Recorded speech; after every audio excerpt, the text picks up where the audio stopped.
I appointed 200,000 aides to put food in their stomachs, Governor Wike responds to critics. And recall ex-servicemen now, retired military officers tell the federal government. This is Plus Politics, and I am Mary Anacombe.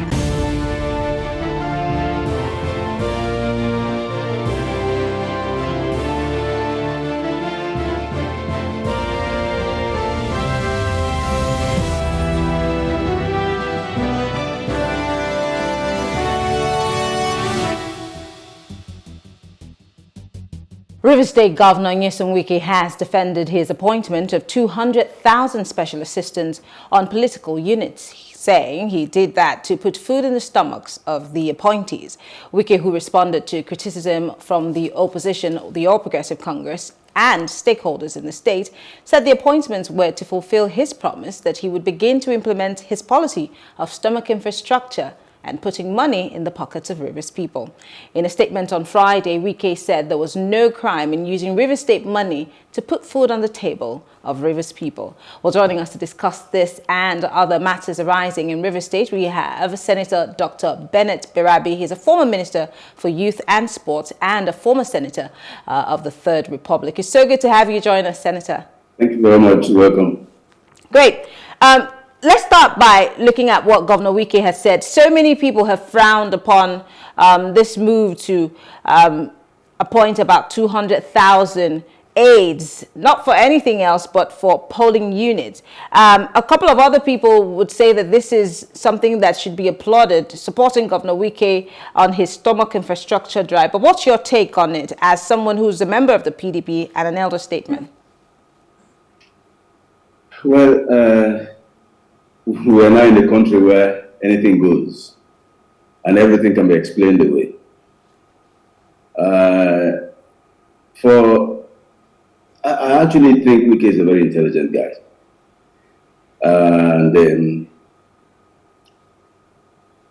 But to misuse intelligence is a very dangerous thing. I don't understand what it means by stomach infrastructure. Should any person in government with the kind of authority he has as governor be proud to declare that he is servicing stomach infrastructure? So you give people 50,000 naira or 10,000 naira for 1 month or two, then you are proud to say you've governed the people. What happens thereafter? Is that a job? I mean, this simply just, what's simply done is buying 200,000 votes to start with, to support his candidate. And then expecting that there will be, trickle-down effect. Maybe each of these persons will come with their mother, their brother. So 200,000 times, maybe every standard family is about mother, father, and 3 or 4 children. So maybe 6. So he's hoping that if you drop these peanuts into some family, then 200,000 times 6 is getting about 1 million votes already in Rivers State, which is, I think, is despicable, and I think it's an insult to the intelligence of Rivers people. Again, you're a member of the PDP, and so like I said, many people in the PDP seem to be at the whims and caprices of Governor Wike applauding this.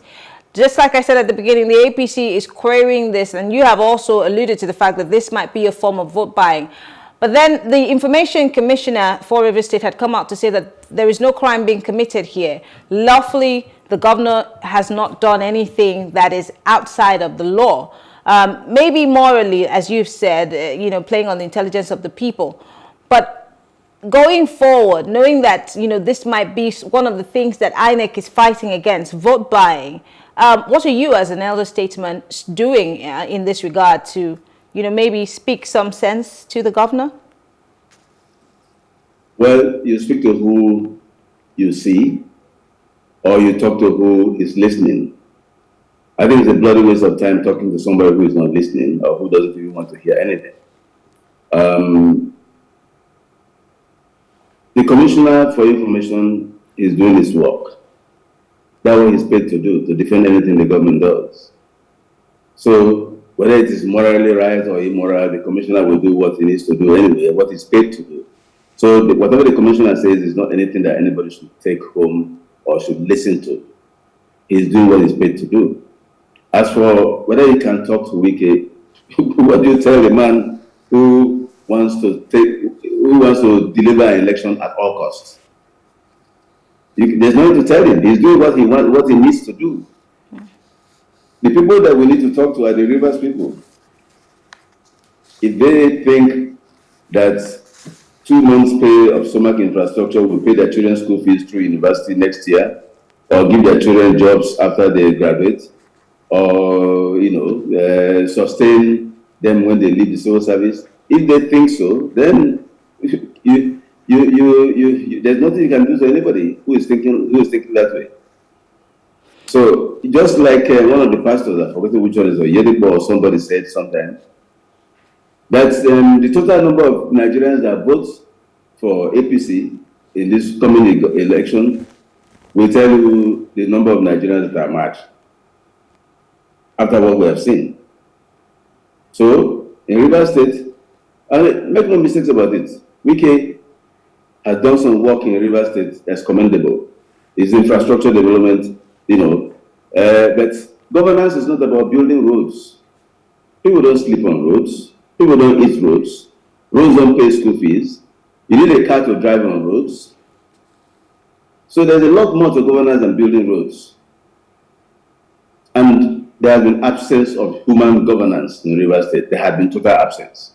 How do you mean? I'm sorry to butt in, Senator. How do you mean? This is a man who has recently been honored by the president, of the Federal Republic, as somebody who has been one of the best performing governors. Please, don't go there. We all saw the way the honors went.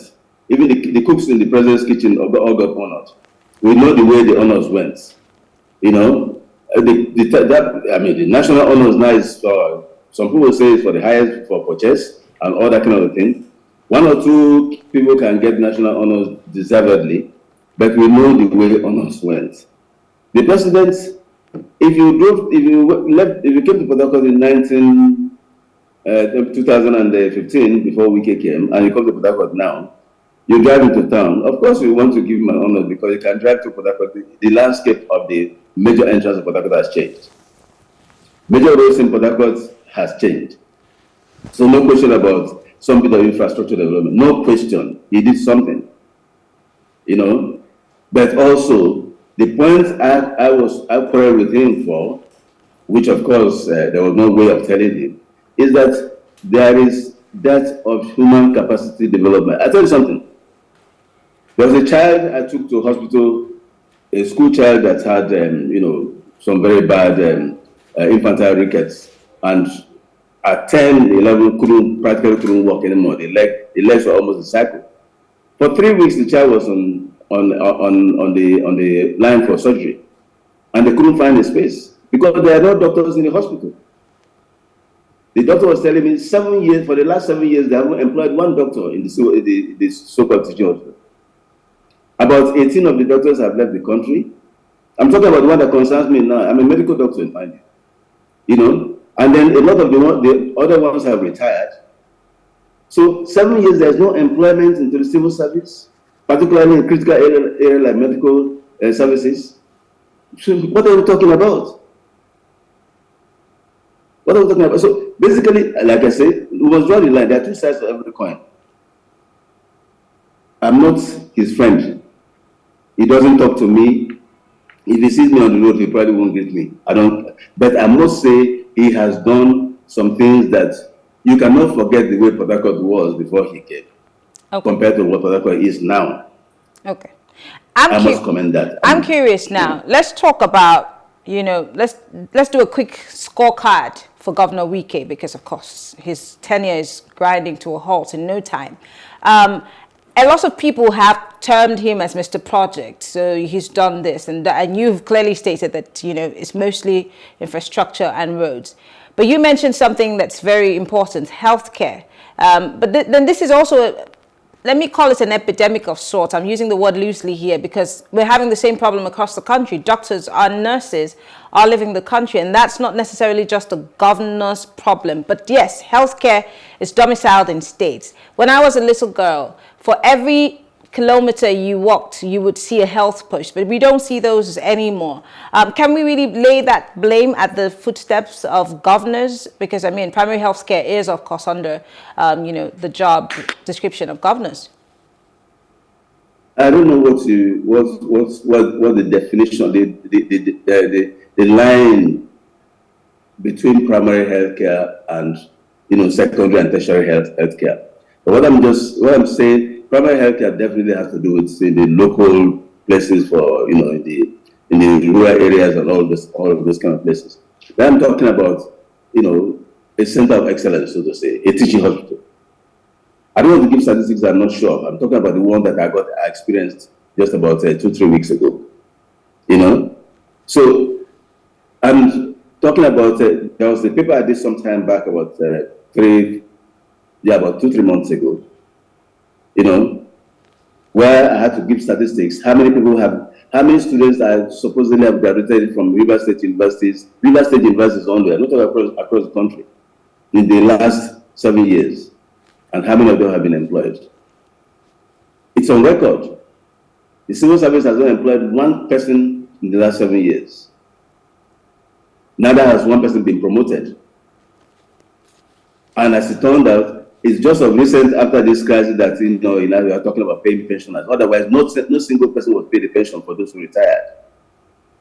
A lot of people, their children have dropped out of school. Some people have dropped dead. So for me, governance is not about structure. Governance is about people. Structure, landmass and structure don't make a state. It's people that make a state.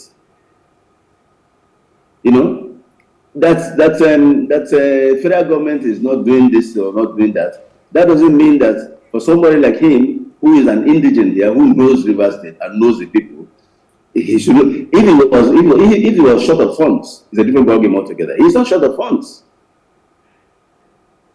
So, I don't like criticizing people, but you throw questions and the truth must be told. He could have done better, definitely.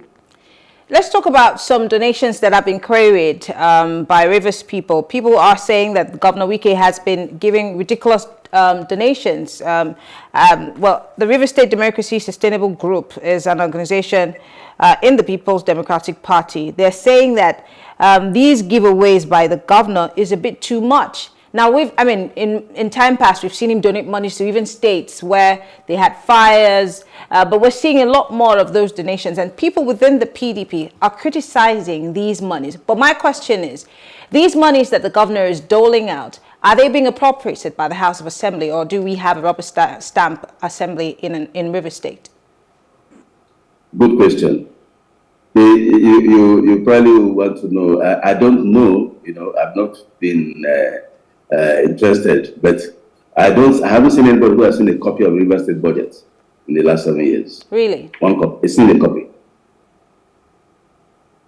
Before in the first 4 years, you used to read an annual budget, which of course after that nobody saw the budget.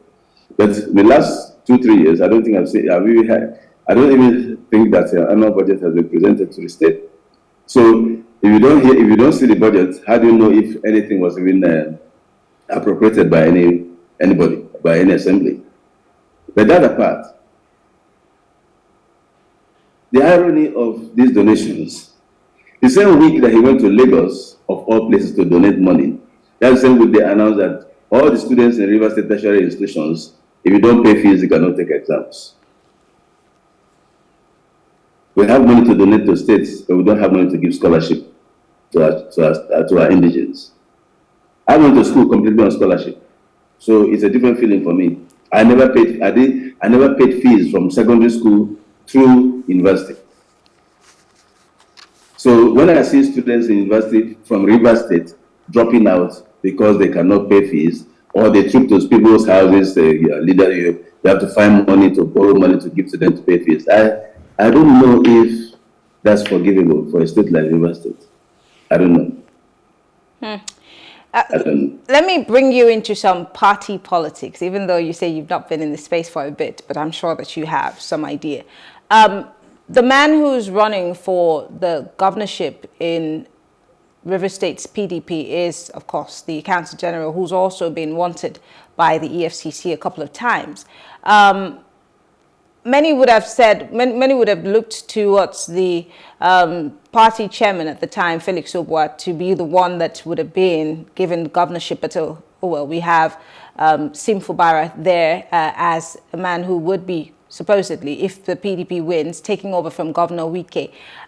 For a person who's wanted by the EFCC, how great an idea is that for Sim Fubara to be the one running for governorship? And looking at his antecedents, does this work for the people of River State, and what can he bring to the table? Well, you can also ask if where did he come from to start with. Up until he became the candidate by Wike's dictate, he was a civil servant who, to all intents and purposes, nobody knew if he was even a registered member of the party. So, asking whether it will work for River State or not, that's out of the question. Wike has chosen who he wanted. It's for Rivers people to decide whether that's the person they want to govern them. I don't know if the so-called Rivers machine will work the way they're advertising it, but I think if it does work, Rivers people might make a choice that might be different. That's my take. But you're a PDP member. You obviously should be speaking for your party. Shouldn't you be seeking the interest of your party, being that, PDP is not a religion, it's not a faith that you believe in. They are PDP members so long as if you're a member of a party, then you should be involved in decisions of the party. So somebody doesn't take a decision in his bedroom and then it becomes PDP decision. No, it's not done that way. If you're a member of a party, then you are involved in the decision of the party, even if you had a different opinion, but majority agreed to something, then majority carries the day. But there's no PDP when an individual just takes a decision and then he says that's it. You have either you take it or you leave it. And the day you have a different opinion, then they cancel your CFO, and then they probably take your house, and then they pursue you out. Come on, is that a party? That's interesting. So, is there a split in the PDP as we speak? Because I have seen Lee Mabah speak. I've seen several people who've spoken about what's happening within the party in River State. How together is the PDP in River State? And do we see it sustaining the momentum that it has right now as a party that can stand against all the oppositions? Don't forget that there are several other people who seem to be running against the PDP, not necessarily the APC, but then there are other parties who seem to have candidates that might be viable. Will the PDP make it through 2023 in Rivers? I'm not in any with the state of poverty across the state and the level of intimidation, both physical, financial, and otherwise. Talking about PDP being split doesn't even arise, because I've already explained. If you are not party to a decision of a group that you're supposed to belong to, how do you enforce or carry out that decision? So it's all a matter of moral values. The thing called PDP, it wasn't made by God. I've been a member of parties. I joined politics in 1980, and that was in MPN. And thereafter, the next time around, I was in NRC, and I've been through other parties, and then we came down to PDP, and then PDP has excluded a lot of us who started PDP. And so we are here. We're independent people, we're Nigerians. And we're bound to support who we think we need to support. So I don't think that party is the issue now in Rivers State. It's about persons and ideologies and principles. For some people, if you have the power, you can do what you like.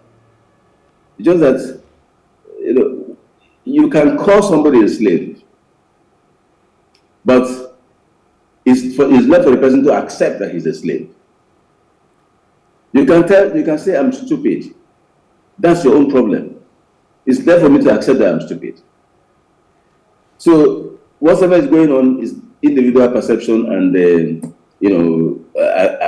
acceptance of opinions and ideologies. So I'm not in a position to say PDP is split. There are a bunch of people who were with Wike yesterday. They will probably be the last to see him before he goes to bed and the first to see him when he wakes up in the morning. Most of them now are personal non grata to him. We will say they are no longer PDP members. They are still PDP members, but they are not party to whatever he is doing. So the situation is very fluid. So, but if finally the majority will carry the day, if he's able to buy up the majority in River State, so be it. But it won't last forever. Everything that goes up comes down. That's God's nature. Like the natural laws, everything that goes up comes down. These too shall pass one day.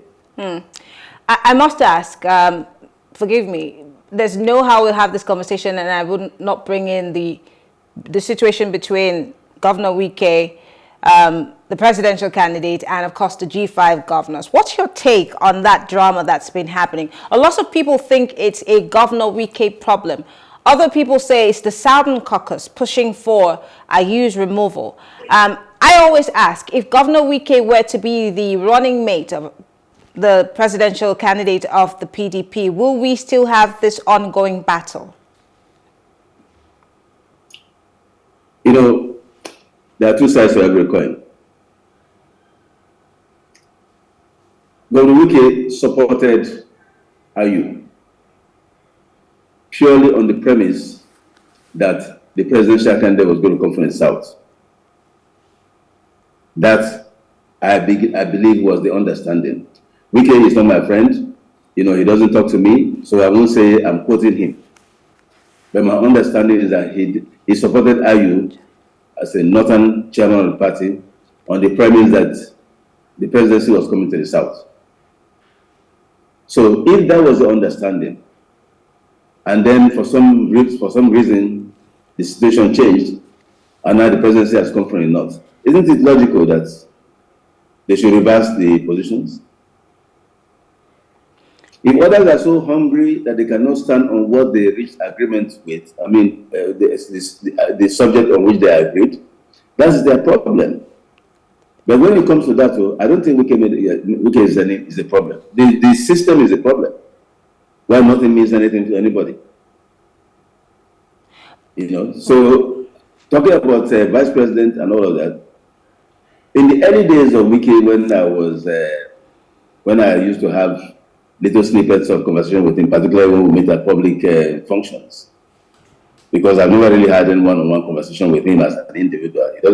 He doesn't answer my calls. He doesn't call me, but we meet at public function and then I greet him and meet other things. I had told him the last thing you should do is take a vice presidential seat, because that's just a decoration.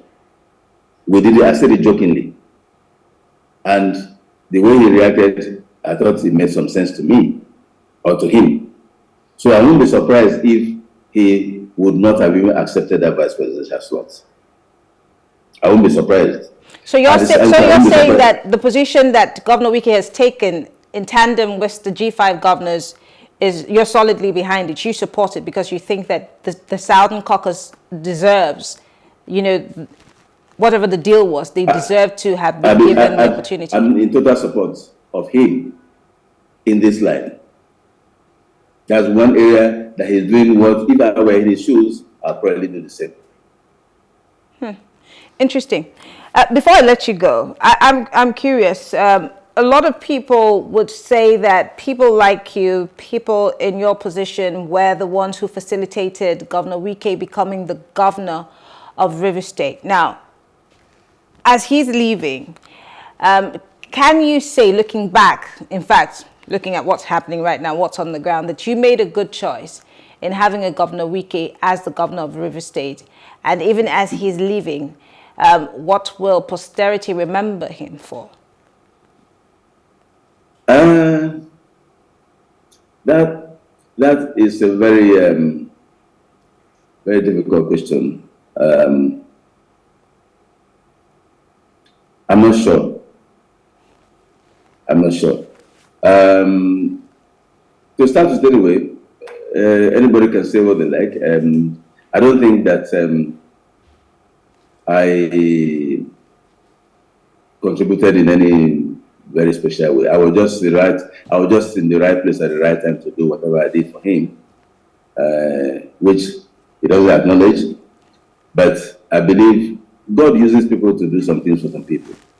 And I think God just used me to do something. Whatever I did for him at the time, God just used me. So he doesn't owe me anything.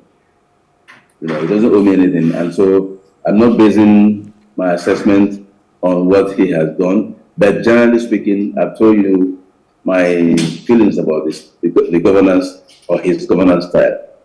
Two things: done very well, the infrastructure. When you get to Port Harcourt, you know that somebody ruled here. But in human capacity and in human governance, I would not give him a pass mark. Not at all. Well, so, because I'm a human being, I'm not a structure, I'm not a house, I'm not a bridge. If you ask me whether he's governed the state well, I would not give him a pass mark. His politics. What do you think he could have done better if he were to listen to you today, having a few months to change a few things? What could he have done better? In closing, there's no point crying over spilled milk. He has a few months to go, and telling him what he would have done better doesn't help anything or change anything. To start with, anyway, he's gotten to the point where he is totally consumed in his power. Totally. And there's nothing you can tell him now. It doesn't change anything. As far as he's concerned, I don't know the way his mind works, but it's best to. This was a phase, The world is a continuum. The world is not coming to an end.